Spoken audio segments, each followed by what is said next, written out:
Good evening, everyone, fam bam. I am on here for another IG Live series.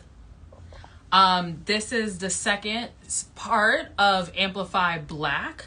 So I'm just going to give you a couple of minutes to be able to trickle in. But in the meantime, I'll just introduce myself. Ooh, our guest is already on here. Hey. Um, as you trickle in, please just drop in the comments where are you tuning in from today. I am super excited for this. So just to let you know, my name is Franny the Traveler. Basically, my platform is used to feature Black-owned businesses, Black history and culture everywhere you go, especially in places that you least expect it.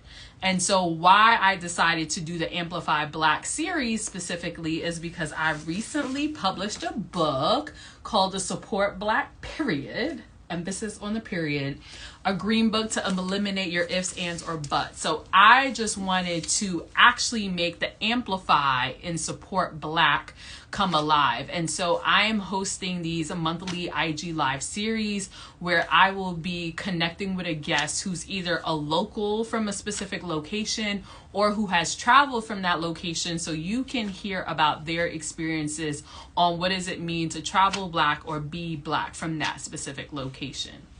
And so I am super excited to have our guest on. And so I'm going to let her on before we do some housekeeping.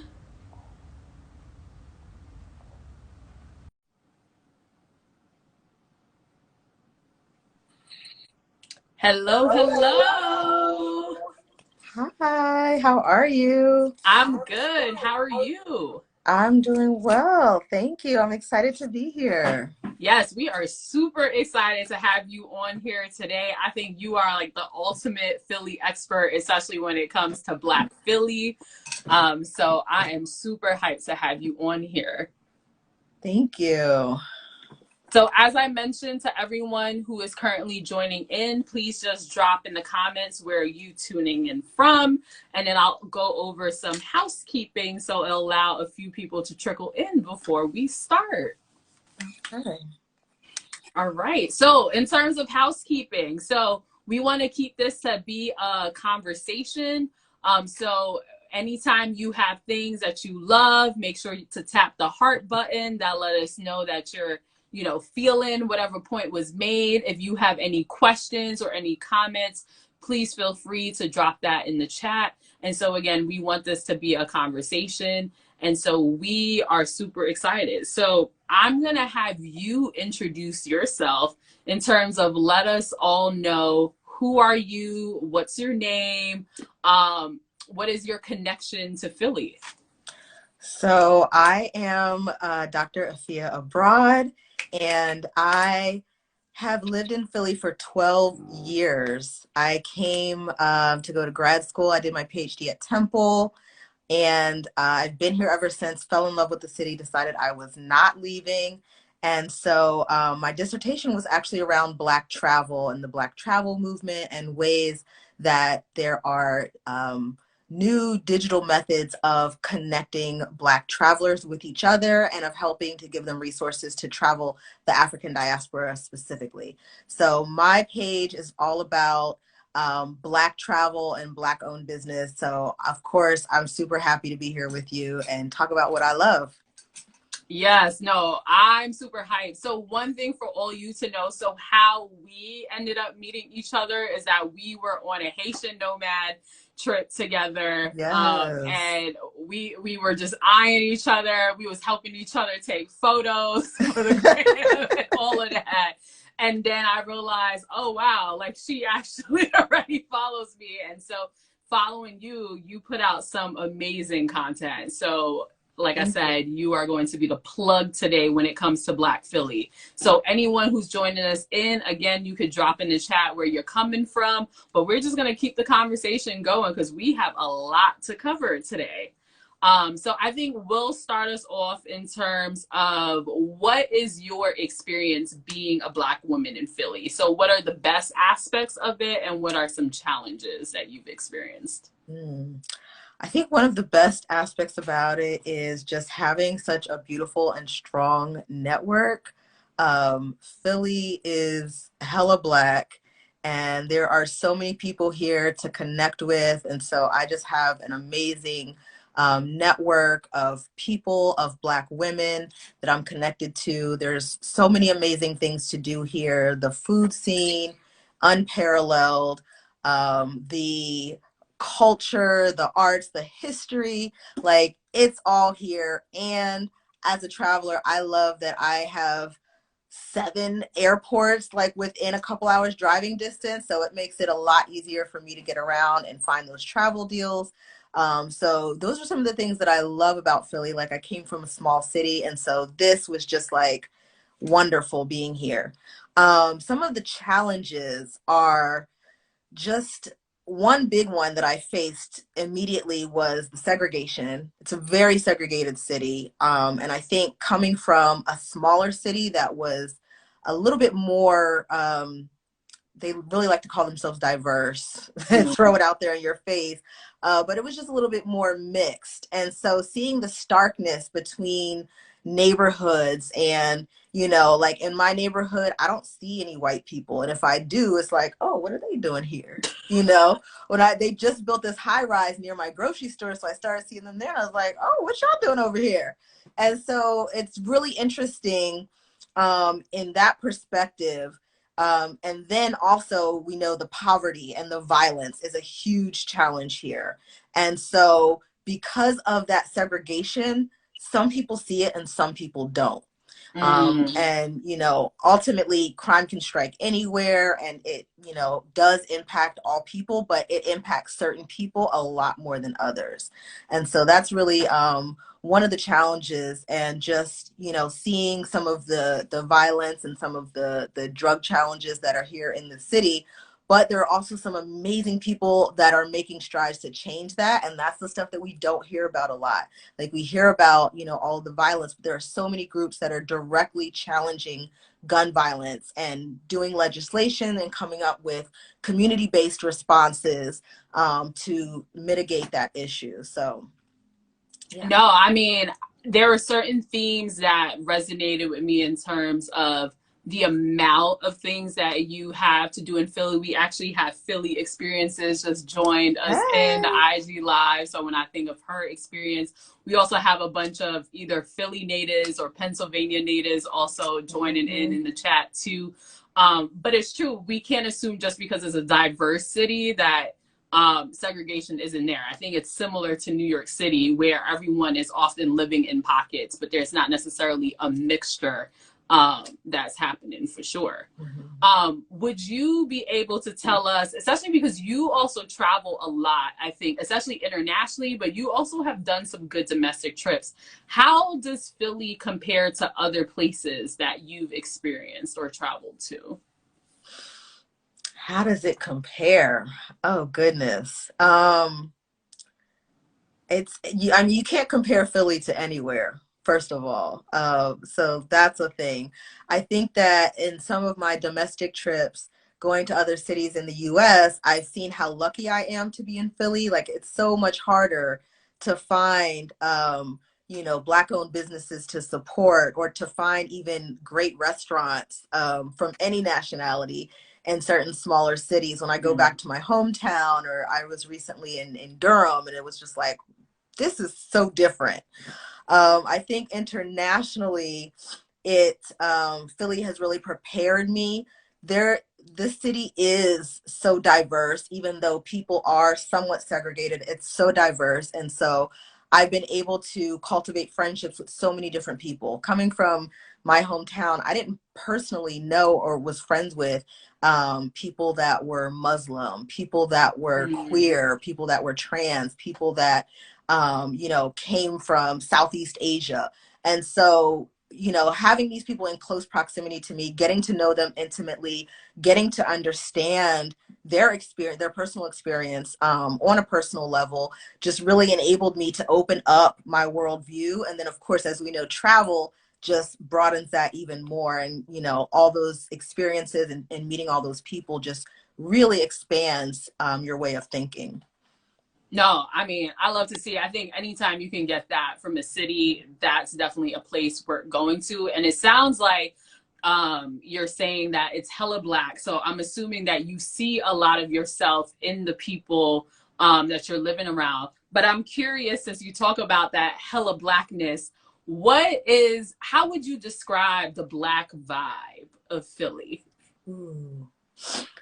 So first of all, there's not one black vibe, right? So as we know, blackness is not a monolith. And I've been able to experience so many different types of blackness here.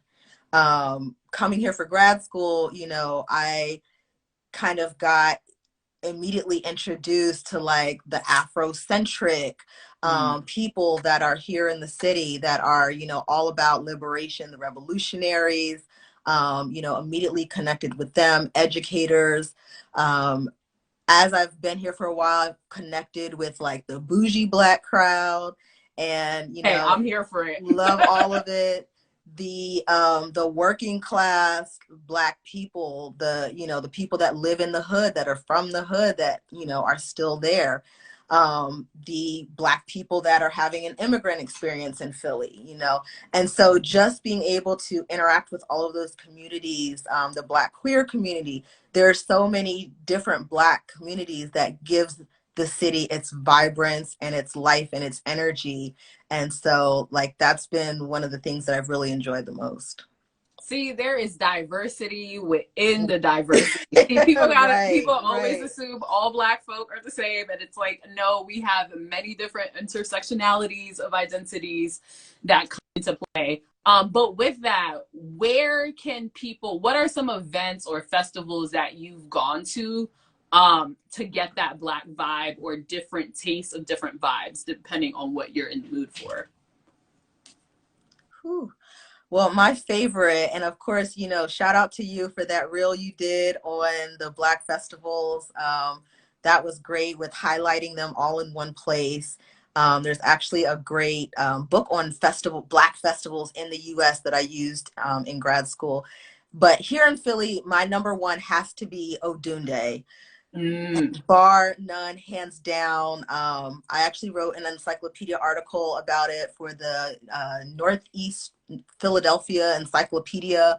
And so I got to interview the founder, and she was such a wonderful woman. She transitioned, and this is the largest Black festival in the US. Drop It the is, facts.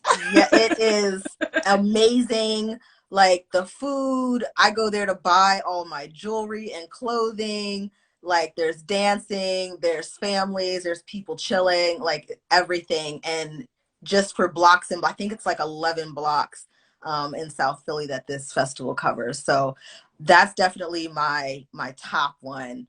I also got to go to the Roots picnic this year for the first time, and it is an experience. It's huge. And so See, if so you like, Philly is hella black and hella big on its blackness when it puts yes, on yes, yeah. Um, but there's just so many smaller, like there's literally festivals here all the time. Like I just stumble into, there's little night markets and little, there's a Kana or African festival, and there'll be like, I found a random pierogi festival one day, like just so many different things to do in general.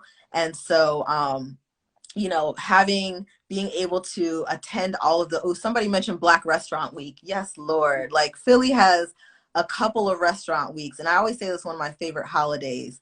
In Black Restaurant Week, especially the way that it highlights a lot of the Black restaurants here, which there are just so many. And I thought that, you know, I had a handle on the scene, but they're exploding. I'm always finding more and more and more. And so I never get through the list.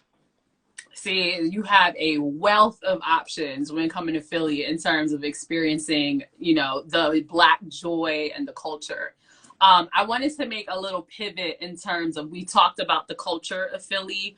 And so we could talk a little bit about the history of Philly. I'm Mhm. curious in terms of your opinion, why do you think Philly is so important to Black history and culture? Whew. Um, there is there's so much. So I actually taught an entire course on Philadelphia Black history. And I did that with one of the community based partnerships here. And so it took me, and it's normally like they normally want you to do 2 or 3 sessions. Like it took 4 or 5 sessions just to give a basic overview. We have so much history here. And so, like, as we know, this is kind of the birthplace of America, and Black people were at the foundation of that. We have been here since day one. We've been involved. We've been doing the work. And so I learned so many amazing stories. About 𝗙𝗪𝗔𝗧𝗖𝗛, the woman who was enslaved by George Washington, who escaped from him, and he spent years chasing after her and never found her. I got to meet the woman that wrote the book. I actually did a fellowship with the National Endowment of Humanities in like my first or second year here, and it was focused on abolition. And so we just really dove deeply into the Philadelphia Black history around abolition. And there's so much of that here. Being one of the largest free Black communities in the United States, like mad people were coming through here on their way to freedom, coming here and starting new lives. And so there is just so much to learn and so much to explore.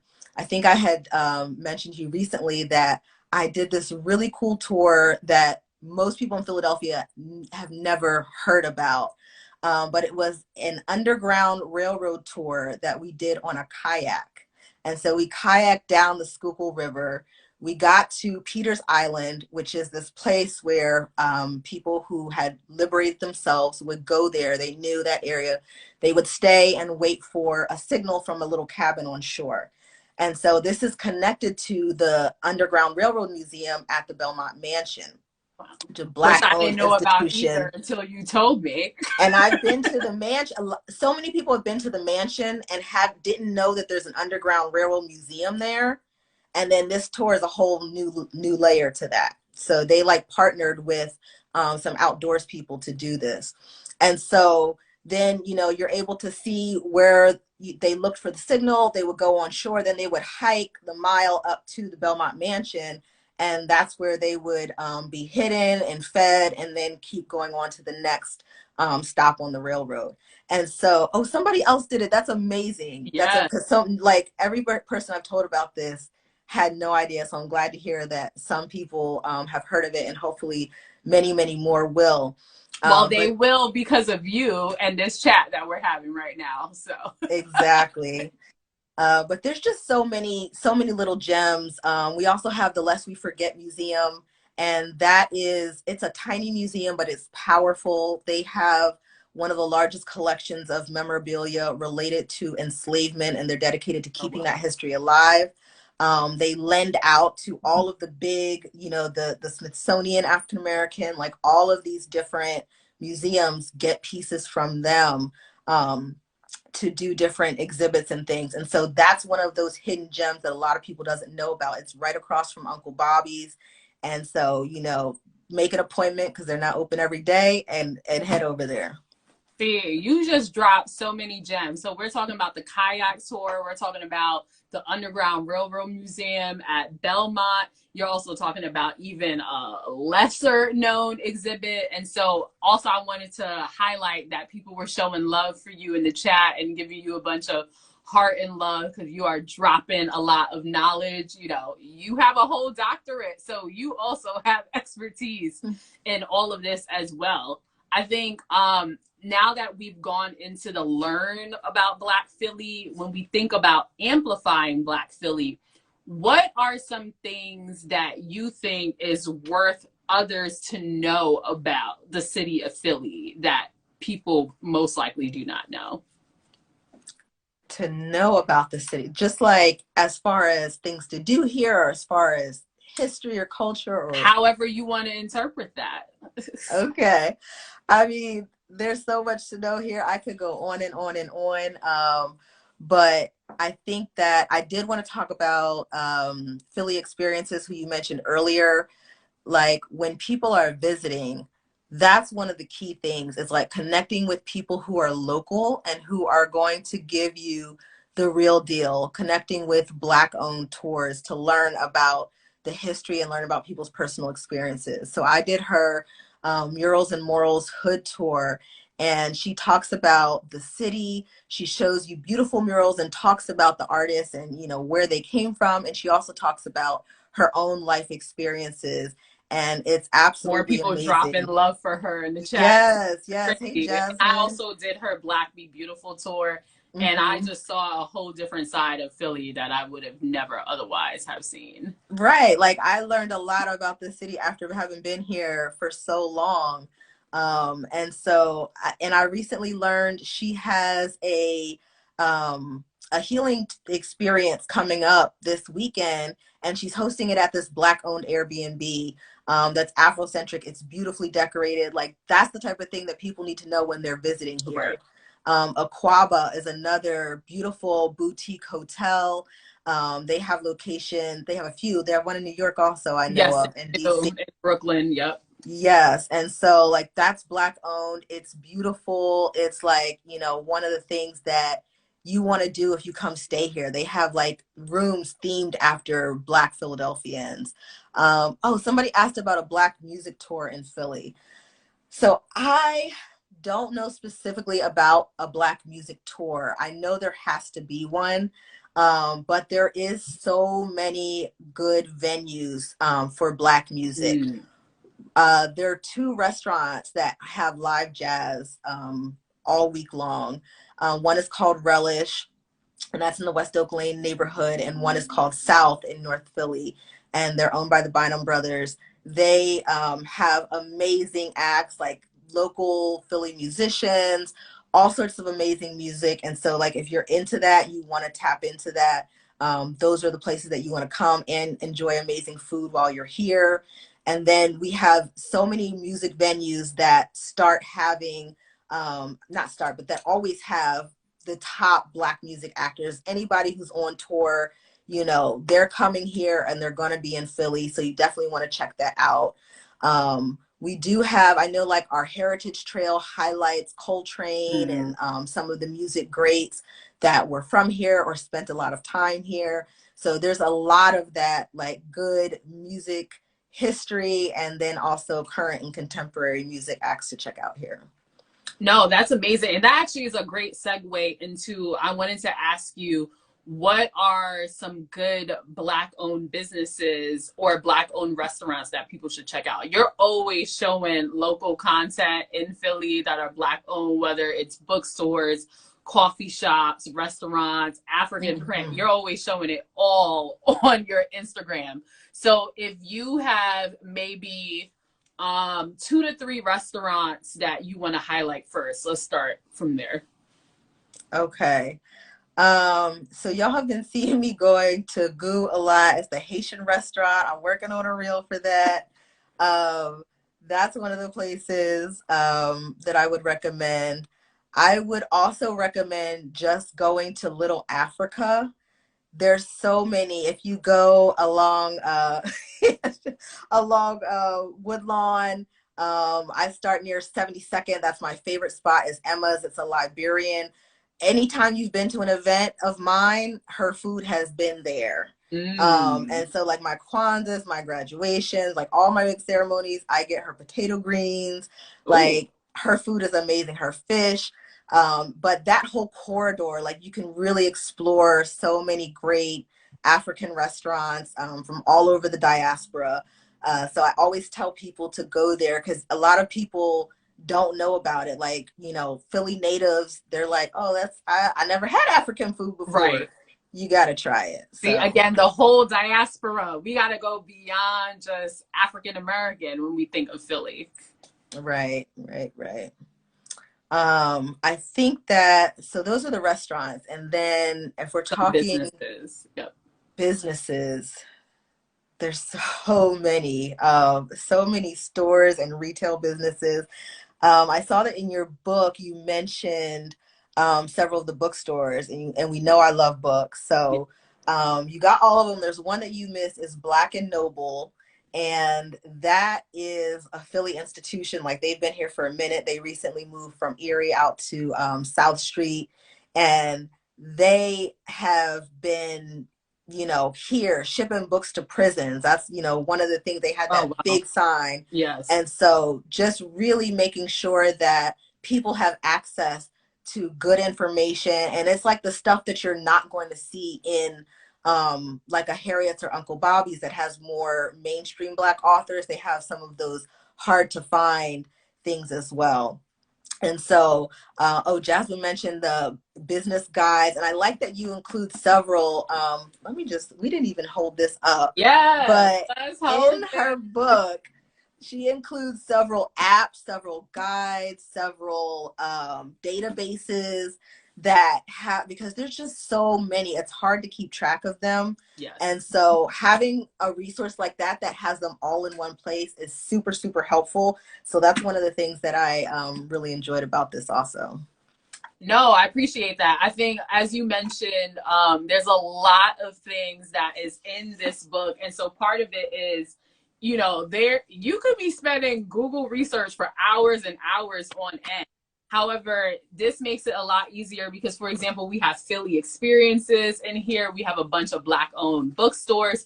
But what I also try to encourage and tell people, my Instagram and blog is like the living, breathing version of this book. So anything that is missed, having conversations with people like you will also get that. Or in this chat, a whole bunch of people just drop comments in terms of things to check out as well, Black owned businesses, or they affirmed what you were saying as well.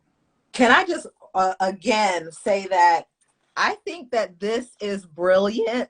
So you have these QR codes in several of the chapters in here that link to these resources online, link to PDFs and websites. And that's amazing because I can just I have a little comprehensive list of bookstores, of wine tours, of, all of these Black owned heritage trails, museums, parks.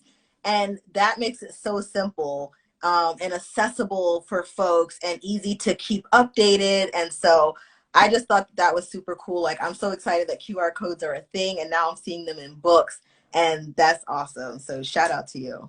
Thank you. No, part of it was I had so much stuff I wanted to put in a book and I could not fit the descriptions of everything. So I'm like, you know what? Have it linked to a QR code. You can easily click the link. You can also get a more in-depth description of things. But I know we were chatting and you mentioned you had some questions for me. So I wanted to take a few minutes in terms of flipping the script to me. Let's do that because I'm eager. So I have all my little Post-it notes and everything in this book already, and I've just been going through. So I think a lot of people aren't familiar. I see a lot of my followers on here that maybe aren't as familiar as some of your followers are. Right. So one of the things that I really appreciate about this first is that not only, so it's kind of like a green book, right? That's, modeling the original green book that's going to point you to Black businesses. But it also provides a framework for how to support Black businesses in meaningful ways, right? So we know to buy Black, but what else? And this book answers that question. And so I really love that. And so we have the Buy Black, the Learn Black, Amplifying Black, and Celebrating.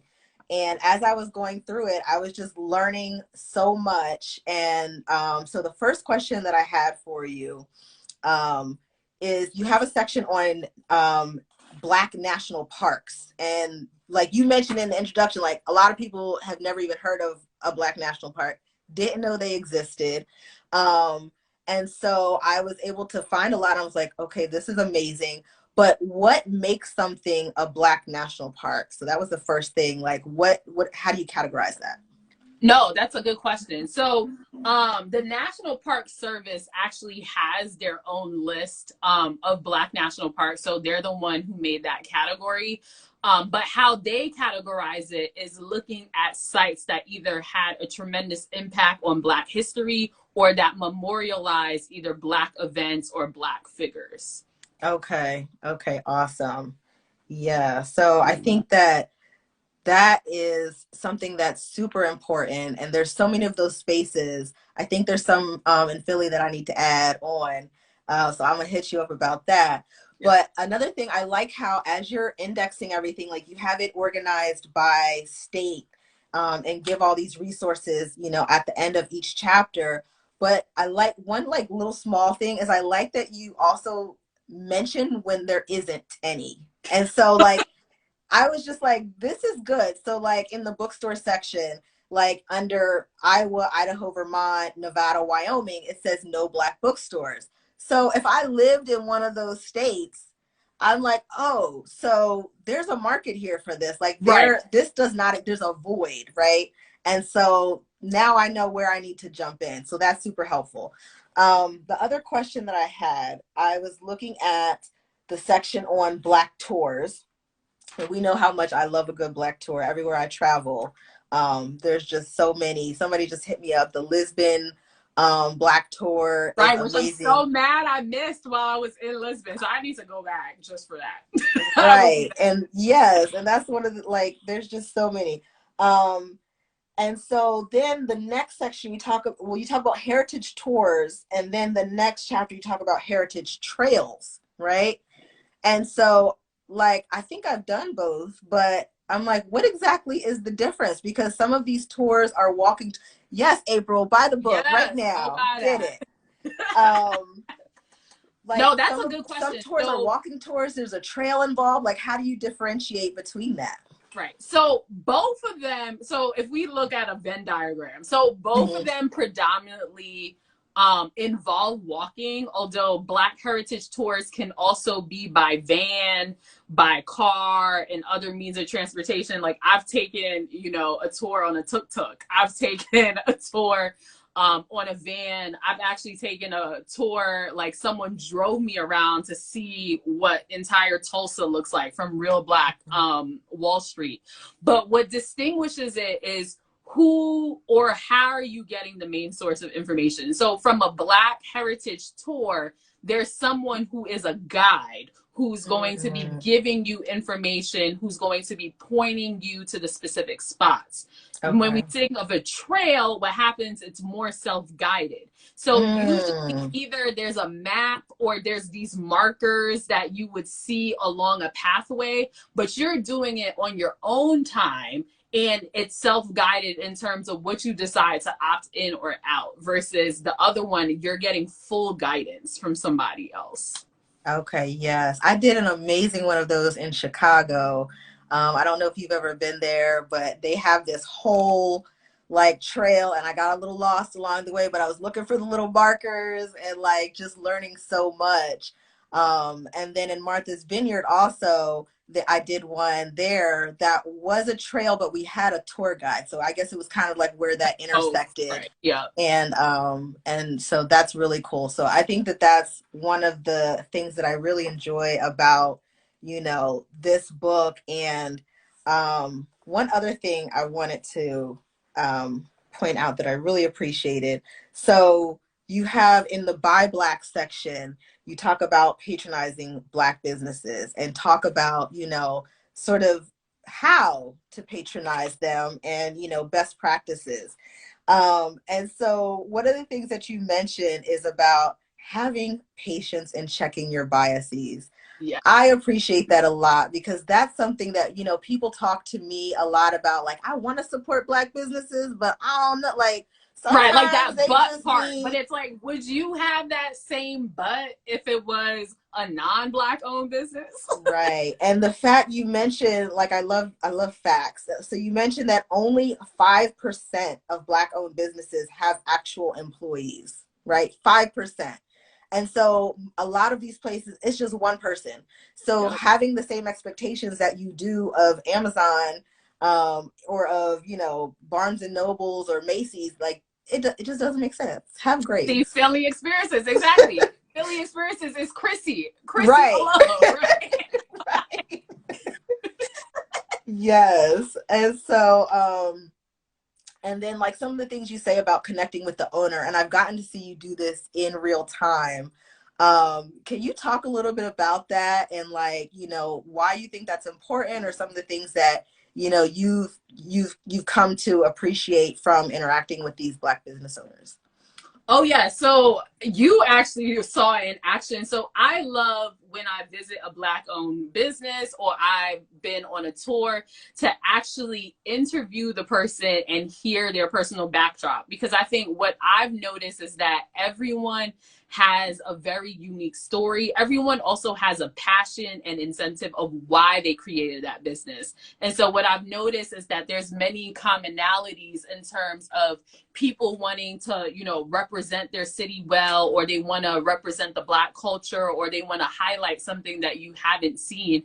And I think sometimes it also brings a person to the business. So back to your point of like, we come in with certain biases when we enter these businesses. But I think if we made it a more of a humane experience of we are interacting one-to-one as a human being, and understand like, you don't know what struggles happen behind the scenes in order for them to have that brick and mortar shop or have them have that online business. Like, you're not seeing, you know, the 12 plus hours that they're putting in to then, you know, get the heat that sometimes happens for customers. So I think it just more humanizes the experiences.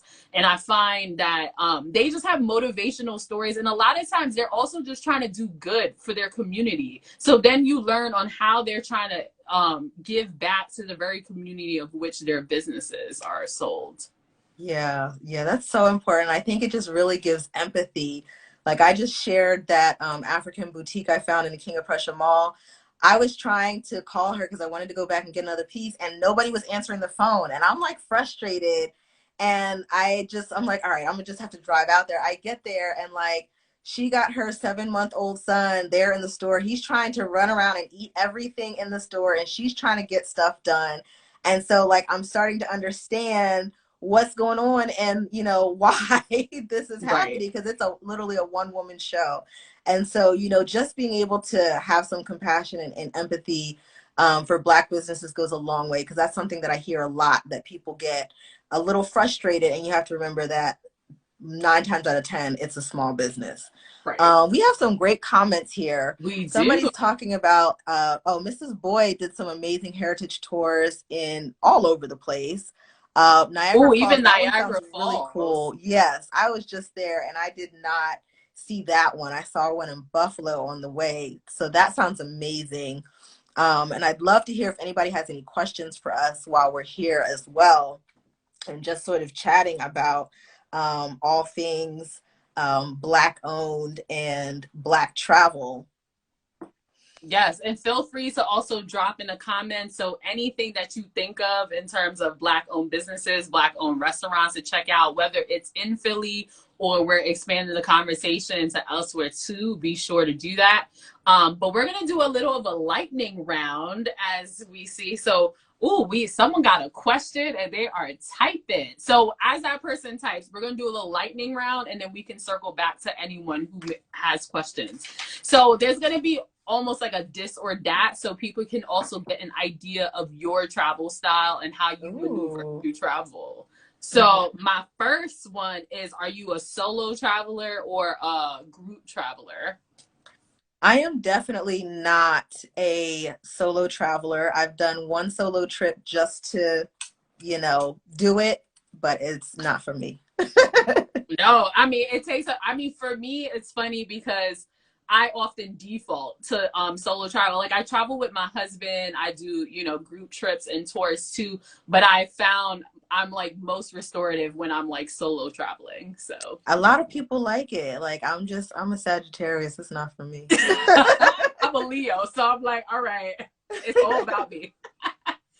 Are you a luxury traveler or a budget traveler? I am transitioning. I have been I have been a budget traveler. I started like in grad school really traveling heavily, so I was definitely budget all the way. I'm starting to appreciate some of the finer things, and so I'm, you know, mixing it up a little bit at this point. No, I love that.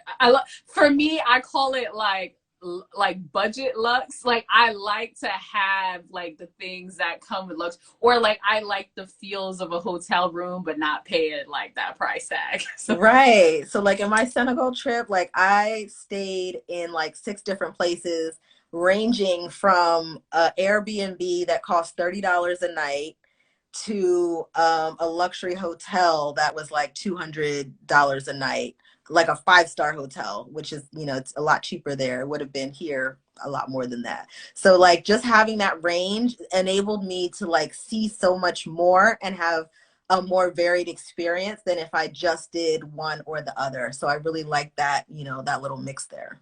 No, that makes sense. With that, do you prefer Airbnb or hotel? Hotels. Hotels. I have definitely stayed in my fair share of Airbnbs, and I've had some wonderful experiences. When I was in St. Lucia, the person that did it, like they just like to meet people. And so like it was actually one of those like rooms inside of their house, not an entire place. And they were so hospitable and just cooked for us, took us around and like showed us things that we never would have seen otherwise. And I've had some amazing properties through Airbnb, but I kind of like hotels, because you know more often what you're going to get and you can hold people accountable, but I'm not opposed to either. No, that makes sense. And then are you an extended type of vacationer, or are you more the microcation where you make it a quick trip? So because I travel to Africa a lot, it doesn't make sense. So I can't necessarily, you know, it doesn't make sense to go all the way. It's at least 10 to plus 16 hours to get there. So for those trips, I do tend to stay longer. But I'm not, for a lot of my domestic trips, I will do some of the, you know, the microcations like you do.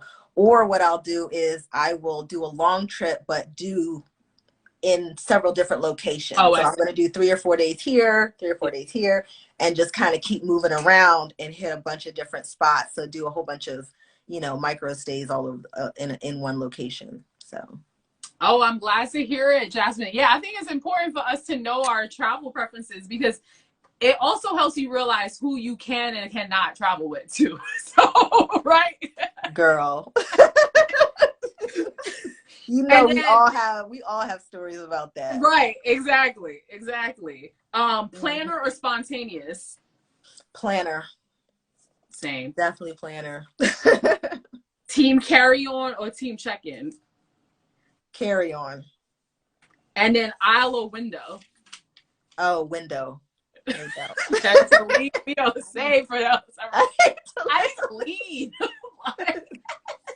Yes. And carry on too. So carry on I love because it helps you be able to maneuver. Like I had a situation where I was flying recently, and then I realized there was a flight leaving like an hour earlier. And the only reason I was able to get on that flight, and I was literally the last person boarding, was like, they said, okay, do you have your luggage or is it checked in? I was like, nope. Right here. I was literally the last person they let on that flight. Mm-hmm. Yeah, I still check bags if I'm going like somewhere far that's a long flight away and I'm going to be there for like 10 days or longer. But if it's not like that, I'm definitely just carrying it on. And I don't like waiting for my luggage at the other end. I don't like, you know, having to flight gets canceled and you're all screwed up. So like those are the things that, you know, when you travel a lot, you get hit real quick. Oh, yeah. So I want to circle back to some of the questions before we conclude this IG Live. So someone asked here, Lifts and Kicks, how do you, I guess, vet online businesses to make sure they're Black owned? So I think one of the great things about all the stuff that happened in 2020 is now businesses are being more forthcoming with that information. A lot of times I think that people thought that it would turn away the quote unquote larger population if they specified that and make it seem like, you know, they are only for the Black community. So now people are a lot more vocal about that. There's a lot more lists and things like that. And sometimes I'll just, you know, you can really easily Google who is the owner of this business and see a picture. And so that's I did book. Honestly, I went through all these places, and because I would find lists and then I would literally Google to see like the about us section of a website. Yes. A lot of times that's where the owner would share their story or put a photo or even put Google like owner of blank. And a lot of times like an article about that business would come up, or they'll be on LinkedIn or something where you could see their photo. Yeah. I love this comment. 𝗙𝗔𝗧𝗖𝗛 said, having grace for Black businesses, never really thought about that, putting aside convenience for community investment. Amen. And that's really, you know, what it's all about when we're thinking about, you know, trying to even out the playing field and supporting small local business, women-owned businesses, you know, queer-owned businesses, minoritized community businesses. Like, you really want to think about that and be intentional about that and just have a little grace. Now, if it's crazy, you don't got to go back. I'm not I was going to say, to this just, leads, you know. this is a perfect segue to the next question. So I'm going to let you start that answer to this question. What is your strategy when you go to a Black-owned business and it's not a great experience? Do you still leave an honest review? Do you avoid leaving even if other people could have learned your experience? So this is something that I have received feedback on, that I tend to either give positive reviews a lot, or just kind of leave out the things that weren't and only talk about, like I won't even, like if the food was nasty, I won't even say, I'll just be like, it was beautiful there, and just leave it at that. You're like, so we gotta do some positive framing of the situation. Right. But I think that it is helpful for business owners. So I think that one of the first things to do is first to try to let the business owner know directly about I've had so many experiences that were turned around because I said, hey, this happened. And they're like, that's not good. How can we fix it? You know, this is what we're going to do, this, and that. And it turns out being an amazing experience because you see that they really care. And so I would do that first. And, you know, if they're able to fix it, you know, include that in the review. People want to know that even if people make mistakes, that they're willing to address it and to, you know, take responsibility for it. If they are just a terrible person, and if you really would not recommend them, then I would put that in there also. Right. A lot of time, and if you aren't able to get to them, sometimes leaving a review in love is helpful in letting them know what things they need to work on and what things they need to strengthen. Right. And so saying that, you know, I went here and so, you know, I had this experience, the food was good, but like nobody checked on me the whole time I was there. And, you know, I really hope that you guys address this. Yes. And a lot of times businesses appreciate that feedback. So that was a great question. I echo. I actually mentioned that in the book in terms of, I think, yes, it's very important. I think first it's important to leave a review. Very often than not, we are not even leaving the review, period. Like, yes. Yelp, Google review on their website. And so with anything we buy, we love to see a picture of a place. We love to see videos of the place. We love to see the feedback. So I think just getting yourself in the habit of leaving reviews is important. But to echo, you know, what you're saying, a review in love, to co-sign in terms of that, because how can you improve what you don't know, right? Like, you don't know what you don't know. So leaving that as a comment, and then also I think directly reaching out. So if you had a bad experience and you're already still at the place, why not try to find the owner or the manager to give that feedback directly versus, you know, tarnishing them, or be intentional in terms of the feedback and love. You don't need to give it 1 star to like damage their rating. So you can give that like middle ground rating, but then leave comments that you want to leave in the review, so it's not also, you know, detrimental to their business.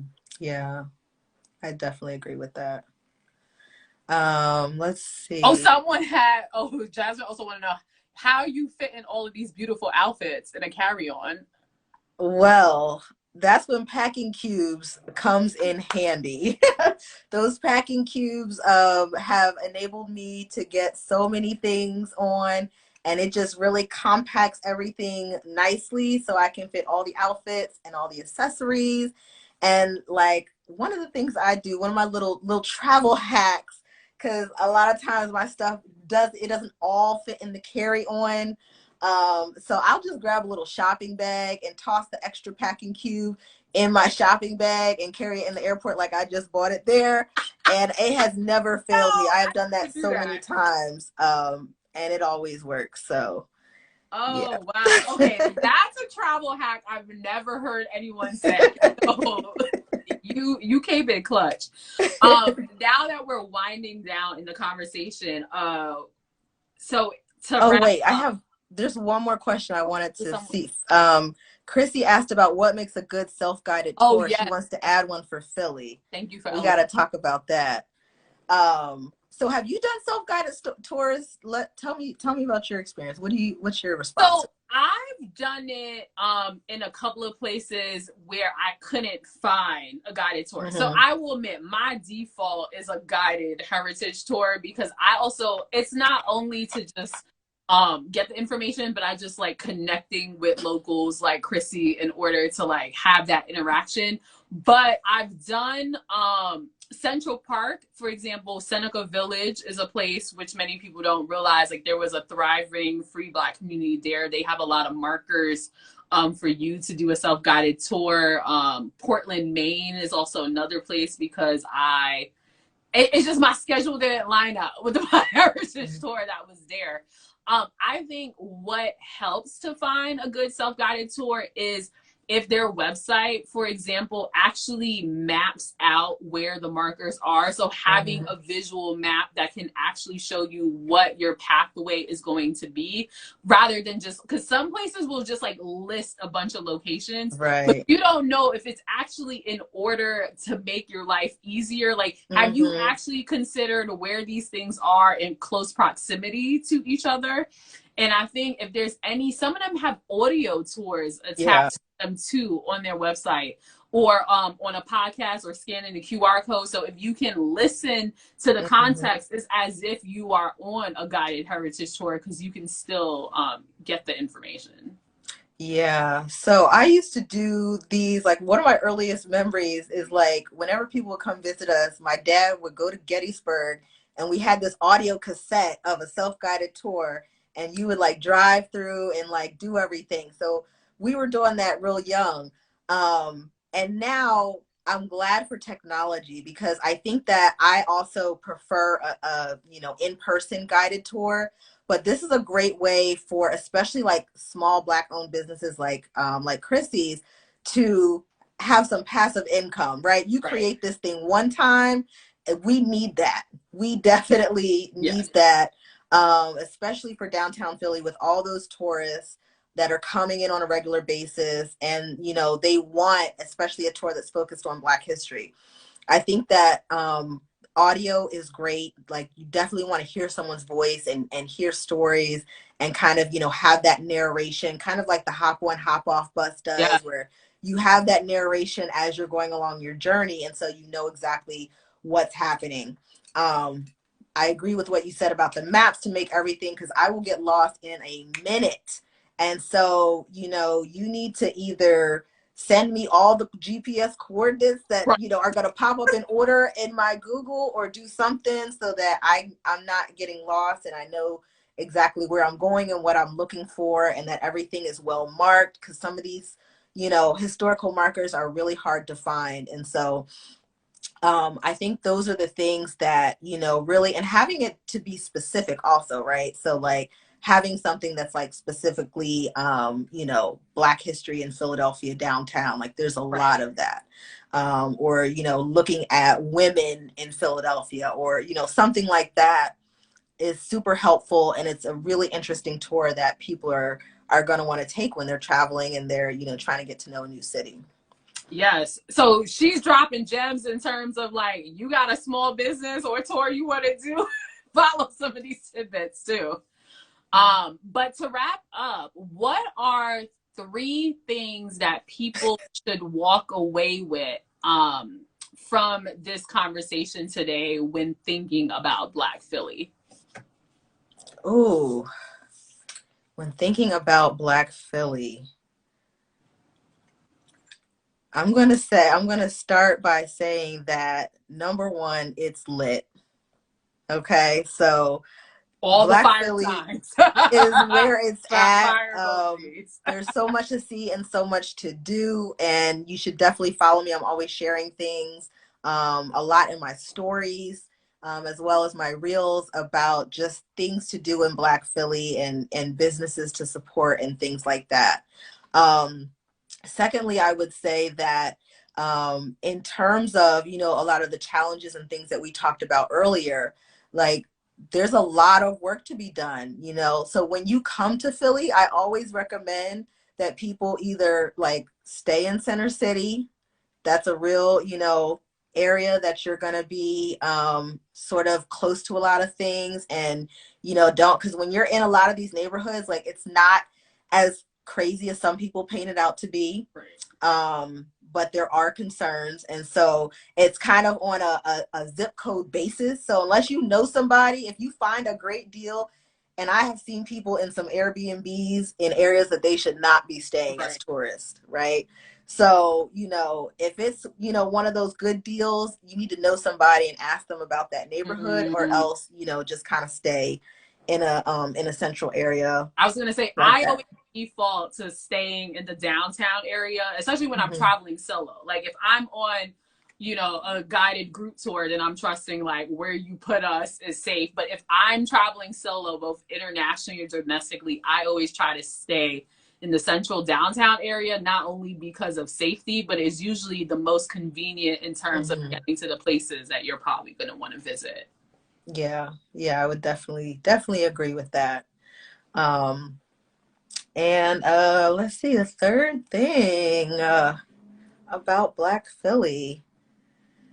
I think it's just, there's so much of everything. Like whenever people are visiting and they ask me what they should do here, I'm like, you got to narrow it down.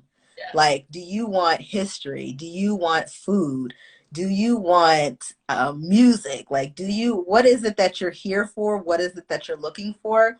So I think that's one of the beautiful things about this city, is that there are things here for everybody. Like the theater here is great. Like there's just so many, you know, little institutions, like you mentioned in your book, the Paul Robeson House and the Colored Girl Museums.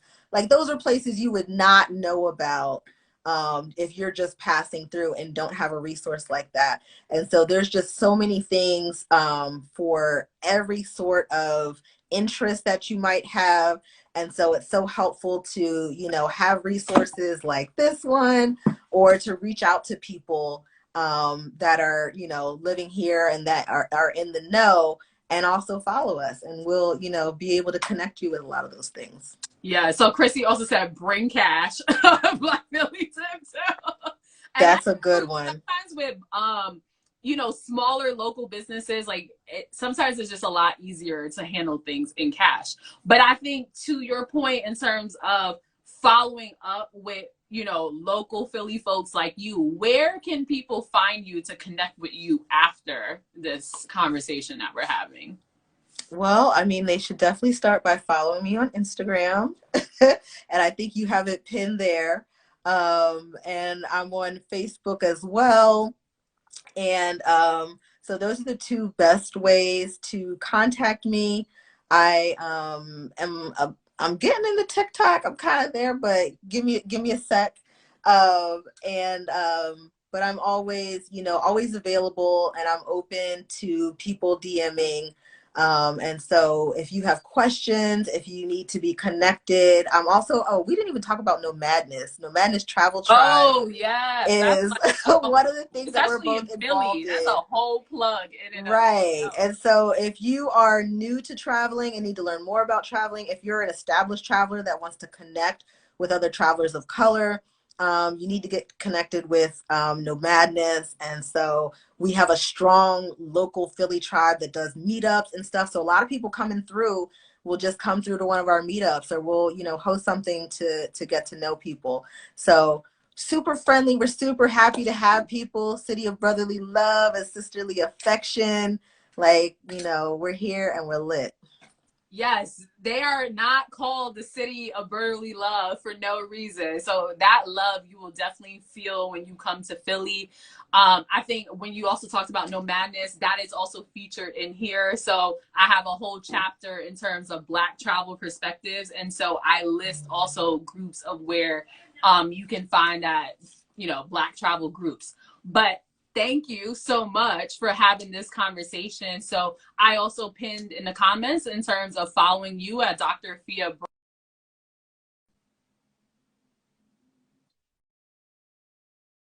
at Franny the Traveler on Instagram, on YouTube, and on Facebook.